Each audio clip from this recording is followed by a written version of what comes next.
Good morning. Israel has formally declared war after an unprecedented assault from Hamas fighters. We're learning more about the surprise attack as the death toll continues to rise. Here's Europe correspondent Edward Godfrey. Well, there are many shocking and sad stories emerging from this conflict, but this might be right up there among the worst. It relates to that music festival in Raim in the country's south, where Hamas gunmen descended upon that outdoor event, catching those partygoers by surprise, and we saw them running for their lives. Well, it's been reported that 260 bodies have been found following that incident. The Jerusalem Post was the first to go with that, and several major global news organisations have gone with it since. That happened not far from Gaza. It was one of the first places hit when this onslaught began. The number of casualties continues to rise rapidly.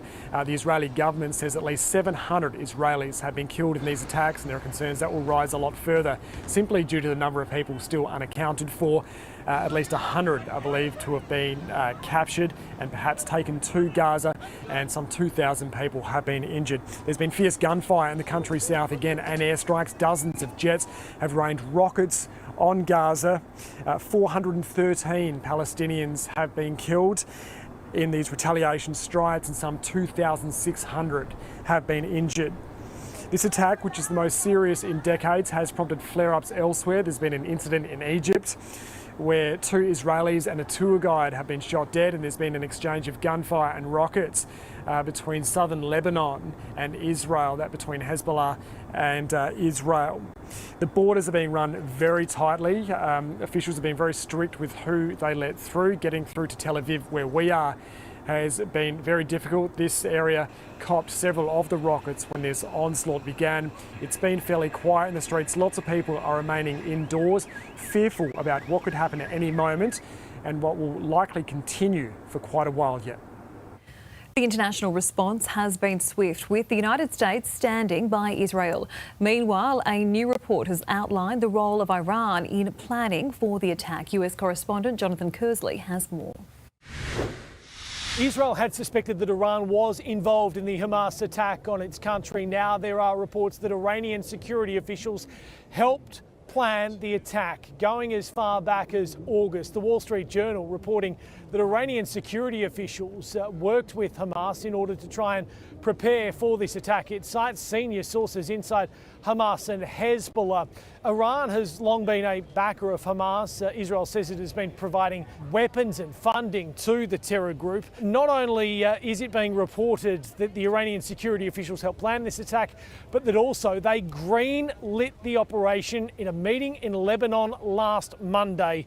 This is a significant development and escalation in concerns for the United States, but also amid concerns about intelligence failures. Why US and Israeli intelligence agencies hadn't picked up any warning signs the attack was coming. It does raise questions about whether or not Israeli sources, both human and technical sources, have been compromised by Hamas, and the Israelis were being fed false information. American officials say the intelligence is being reviewed, but right now they say they are focused on supporting Israel. We now know what some of that support is going to look like. At least initially, the US will send a carrier strike group to the eastern Mediterranean. That will consist of the Gerald Ford, the world's largest aircraft carrier.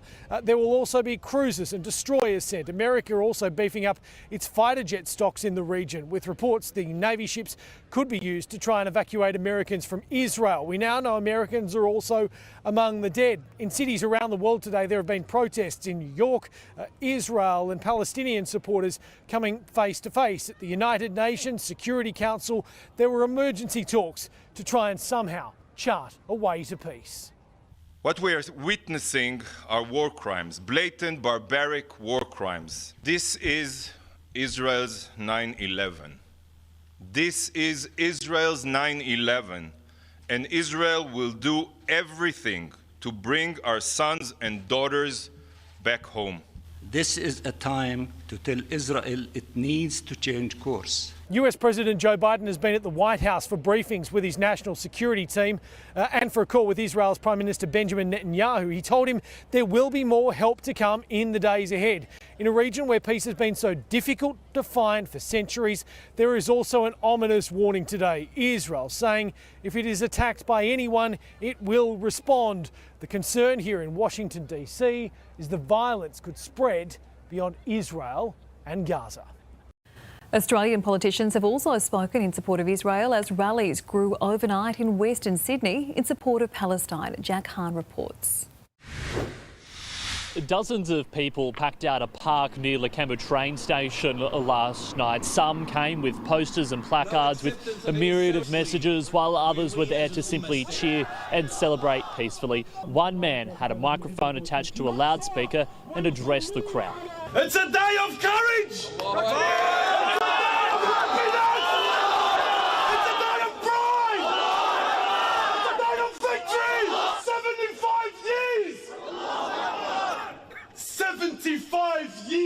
Of occupation, 15 years of blockade. Meanwhile, nearby in the suburb of Greenacre, fireworks were let off into the night sky from the back of a ute that at times swerved onto the wrong side of the road. The vehicle reportedly waved the Palestinian flag. The Prime Minister, Anthony Albanese, and Foreign Minister Penny Wong have both condemned last night's celebrations. There's nothing to celebrate by the murder of innocent civilians going about their day. For people who were some of those who've been captured are young people who are attending a rave, enjoying life, enjoying each other's company. There's nothing to celebrate here. Whatever people's views about the history of this conflict, we can never condone the targeting of civilians and the taking of hostages. New South Wales Police are aware of the incidents and are investigating. A second person has died in a plane crash in South Australia. Straight to Michaela Kamarek, who is at the scene in Meriton, north of Adelaide. Michaela, what's the latest?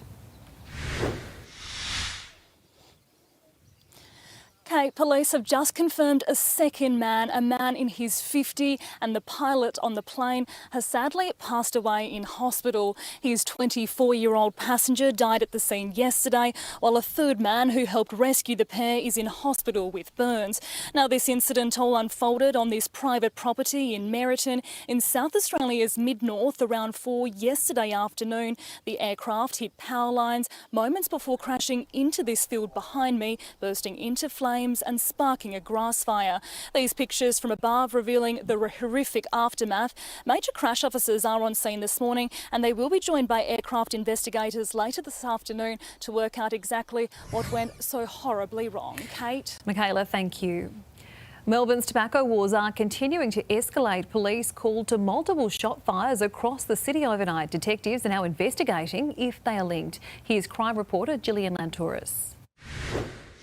Well, as you can see behind me, this tobacco shop in Glenroy has been completely destroyed after it was torched early this morning. Detectives from the arson squad say a car rammed into the Wheats Heath Road shop around 2:30 before the offenders firebombed the business. The thugs then fled in a vehicle, dumping and torching the black BMW on Shaftesbury Street in nearby Coburg. Residents from the apartment building above were evacuated and no injuries have been reported.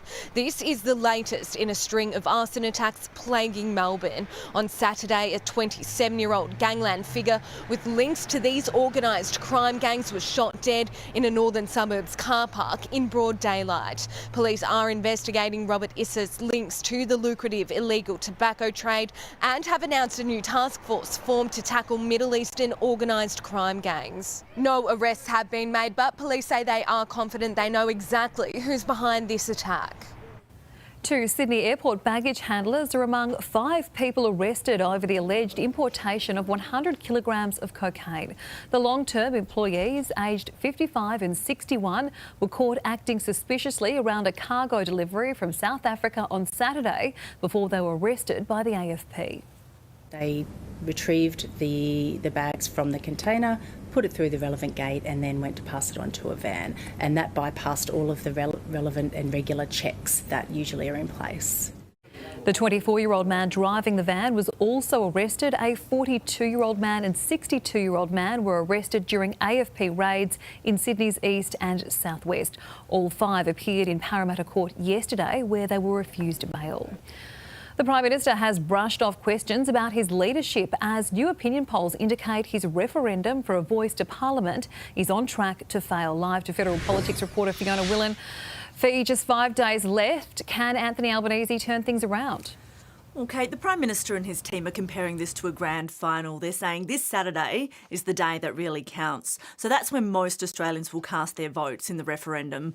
But opinion polls indicate the majority will be writing no, and 2 new polls out today show that trend continuing. So the Resolve Political Monitor in the Sydney Morning Herald and The Age has the no vote leading 56 to 44. The yes vote has climbed by 1 point, but that is not enough to make a difference at this stage. And when you look at the state-by-state breakdown, well, Tassie is the only one heading for a yes vote. And keep in mind, for a referendum to succeed, it needs a majority nationally and also in at least 4 of the 6 states. Now, the latest news poll published today in The Australian has the no vote extending its lead 58 to 34 and shows a loss of support among younger voters. The Prime Minister has been questioned over whether he'll be collateral damage if the vote fails.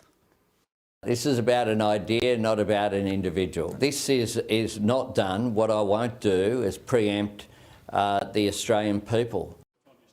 Now, Peter Dutton is pushing for a no vote in Tasmania this morning, which is regarded as a key battleground state in this race, while the Yes camp has held an event in the Sydney suburb of Redfern, where dozens of Indigenous community leaders have gathered, calling for Australians to support the voice.